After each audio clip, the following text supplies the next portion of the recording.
que la compagnie faisait halte à la lisière de la forêt. Le capitaine Marschner donna l'ordre du rassemblement. Il pria le lieutenant Wexler de veiller aux préparatifs du départ.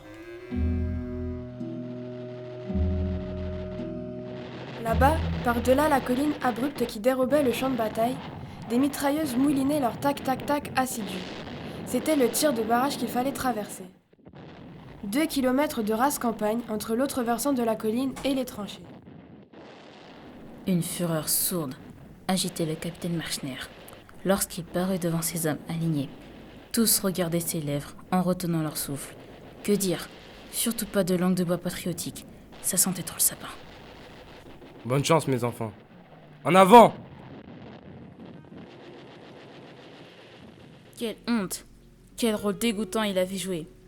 Tous ces maçons, mécaniciens, paysans, penchés depuis si longtemps sur la besogne quotidienne, que pouvaient-ils dire? Quand des intellectuels, de grands messieurs au-dessus d'eux, leur capitaine, avec son col étoilé d'or, leur assurait que le devoir, la gloire, c'était de tirer sur des maçons, des mécaniciens, des paysans d'en face. Ils le suivaient en haletant, et lui, il les emmenait contre sa propre conviction, par pure lâcheté. Il exigeait d'eux courage et mépris de la mort. Il les trompait, profitait de leur confiance, exploitait leur amour pour leurs femmes et leurs enfants. Et cela pour sauver sa vie, au lieu de se faire fusiller pour la vérité qui criait en lui. On commençait à être à bout de souffle. Le capitaine s'arrêta, leva le bras. Il fallait bien laisser les hommes respirer un instant. Pardon, mon capitaine. Avec votre autorisation, je vais passer l'aile gauche. Je vois par là des types qui ne carburent pas rond. Le Simel, par exemple, ce cochon. Dès que ça pépette un peu, il rentre la tête. Laissons-le un peu, qu'il s'habitue. Il pense encore à ses enfants. Il n'est pas très pressé d'en faire des orphelins. Tous ne sont pas des héros. S'ils font leur devoir, c'est déjà pas mal. Il n'a plus à penser à ses gamins, mais à son serment au chef suprême de la guerre. Vous venez de leur dire, mon capitaine. Oui, en effet, je leur ai dit. En avant! En avant! Mon Dieu, il fallait leur donner l'exemple. Continuer, aller de l'avant sans s'arrêter, sans regarder, sans penser à rien. Aucun autre choix. Impossible de fuir. Pas possible de se cacher. Pas d'autre recours que la chance. Pas d'autre protection. En avant, comme si on ne savait pas où on allait. Au pas de charge! Comme soulagés, les hommes s'élancèrent. Les visages se détendaient. Chacun, préoccupé de soi, trébuchait, se relevait, réajustait son équipement. Le vacarme des projectiles était comme englouti dans le halètement général. Mon capitaine, vous devez faire un exemple. C'est moi qui vous le demande. Ce Simel est un lâche. Il démoralise toute la compagnie. À chaque explosion, il se flanque par terre en gueulant « Jésus-Marie ». Ça effraie les autres. Comme son son, je propose. Mais regardez-le, ce pétochard. Il est encore par terre. Ah, il est touché, cet idiot. Un goût amer collait la langue au palais de Marschner. Était-ce possible? Un homme sain et vigoureux pouvait-il si vite n'être plus qu'un paquet de chair tressautante? Quel pouvoir infernal habitait un simple éclat de fer pour accomplir en une seconde le travail d'une longue maladie? Des cratères partout, et encore des cratères. D'épaisses colonnes de terre noire jaillissaient par moments, recouvrant des pans de désert lunaire. Ça et là, grimaçaient des troncs d'arbres comme fouillés au couteau. Nulle imagination ne pouvait concevoir ce qu'avait été ce champ de mort avant que la folie ne s'y jetât pour en faire un souverain chaos. Un bordel cosmique où deux mondes se seraient écrasés l'un sur l'autre pour les beaux yeux d'une garce. C'est dans cet enfer qu'il fallait descendre.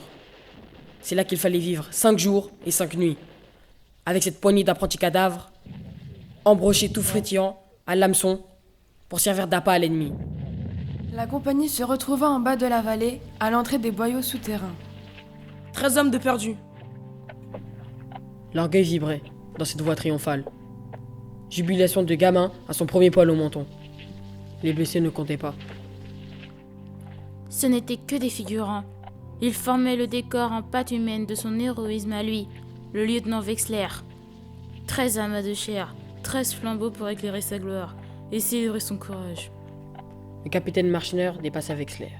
Vite, ne plus le voir, ne plus rencontrer ce regard réjoui, où il risquait de ne plus pouvoir se retenir. Marschner avança à tâtons dans le boyau glissant. Il foulait des lambeaux d'uniformes sanglants, des cartouches vides, des débris teintants de boîtes de conserve, de planches à demi carbonisées qui enjambaient des cratères et craquaient sous les pas. Partout, c'était la dévastation. Déchets calcinés, fils entremêlés, poutres, sacs, outils broyés, un désordre suffocant où l'odeur de brûlé se mêlait à la fumée âcre de la poudre. Partout, le sol était éventré, raccommodé, de nouveau déchiré. On zigzaguait et on tanguait, hébété, comme si la terre était en perdition dans un typhon cosmique. Le boyau n'en finissait pas. Marschner était à bout. Il trébuchait de plus en plus en suivant les traces de sang laissées par les blessés. Soudain, il releva la tête. Une odeur nouvelle l'assaillait, douceâtre puanteur, de plus en plus lourde qui jaillissait littéralement d'une excavation creusée dans un angle du boyau.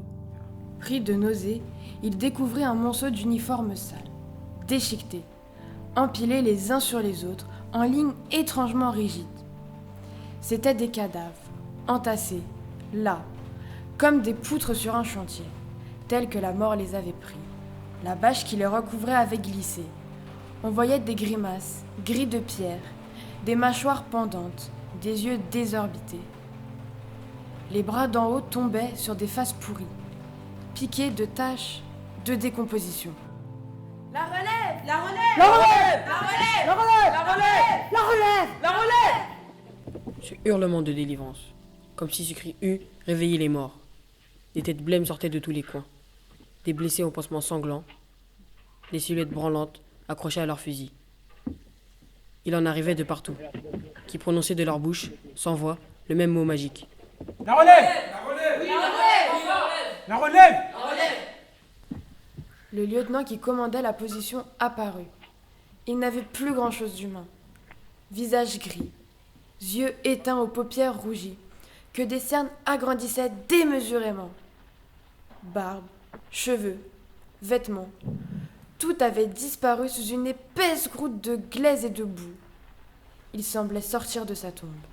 Dire que dans 3 heures, non, dans 1 heure, c'était trop tard. Tu sais combien de cartouches il nous reste ? 1100 en tout. Mitrailleuse cuite, téléphone cassé. J'avais 150 hommes. Il m'en reste plus que 31. Et 11 blessés incapables de tenir un fusil. Être obligé de s'accrocher avec 31 pauvres types.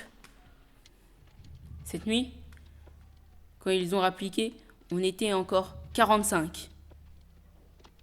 On les a respédiés avec nos compliments et du plomb dans le cul. Mais j'y ai laissé 14 têtes de pipe. On n'a même pas pu les enterrer. T'as dû leur dire bonjour en arrivant.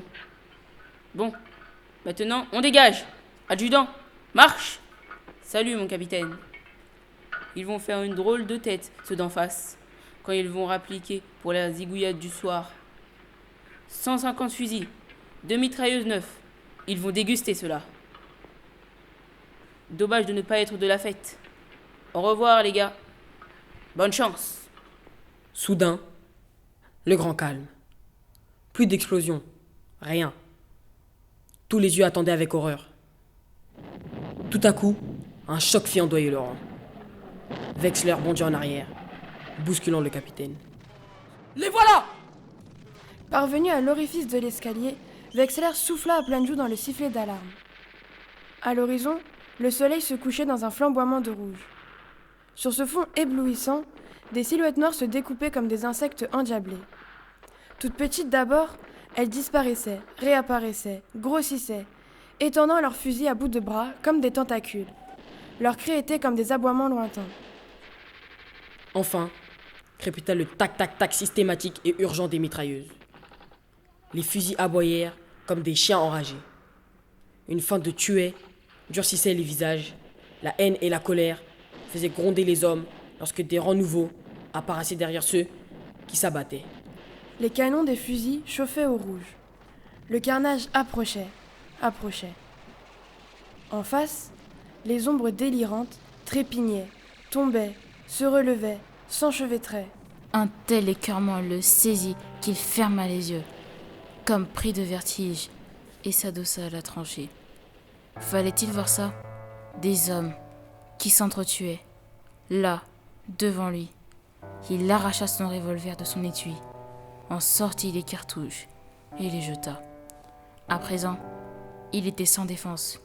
Subitement calmé, il se redressa, superbement serein, prêt à se laisser abattre par une de ces bêtes furieuses et aveugles.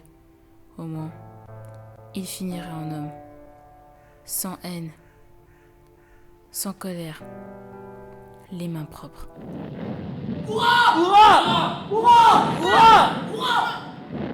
Ce hurrah formidable, poussé par Sangosier, courut dans la tranchée. Car au même instant, l'attaque était repoussée. Wexler avait touché l'homme au lance-flammes. Le jet de feu s'était tourné vers ses camarades qui s'enfuyaient en désordre, poursuivis par une fusillade effrénée. 3 blessés, ennemis, rampaient vers leur tranchée. La mitrailleuse crépita. Les balles firent jaillir la poussière. Les blessés, l'air de 3 serpents, tressautèrent. Et fini.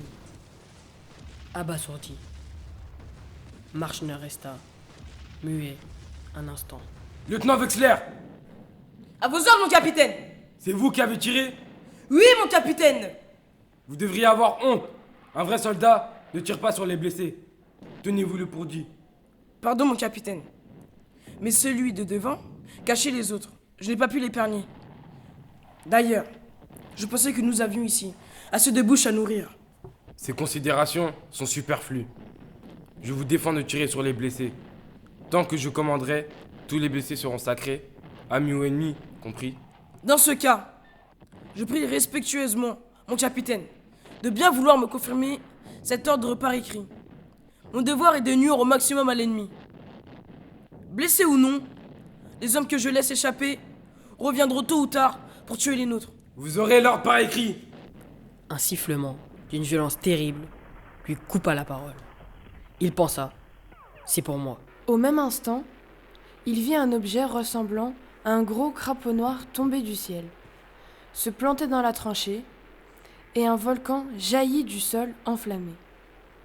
Il se sentit soulever, les poumons pleins de feu. Lorsqu'il revint à lui, il était enfoui sous un amoncellement de terre, d'où seule sa tête et son bras gauche émergeaient. Mourir. Un frisson glacé le parcourut. Mourir ici. Seul. Mourir. Wexler, Marschner pencha la tête, mais un hoquet d'horreur le secoua. Wexler, le malheureux, traînait ses entrailles. Marschner se tourna lentement. Il vit Wexler, blême, triste, avec des yeux effrayés, qui l'interrogeaient. Cela dura 1 seconde. Puis il s'effondra. La face pâle de Wexler était encore inscrite dans les yeux de Marschner. Cette expression douce, molle, plaintive, autour des lèvres, avec une inoubliable résignation, tendre et douloureuse. Il souffre, pensa Marschner. Il y a eu un rayonnement en lui. Il leva les yeux, fortifié par le défi de devoir porter seul, sur ses épaules, un fardeau surhumain, son humanité. Ses doigts rouges remuèrent comme pour une caresse, puis sa tête retomba. Quand les premiers soldats arrivèrent, ils virent Marschner, dont les lèvres sanglantes dessinaient un sourire paisible.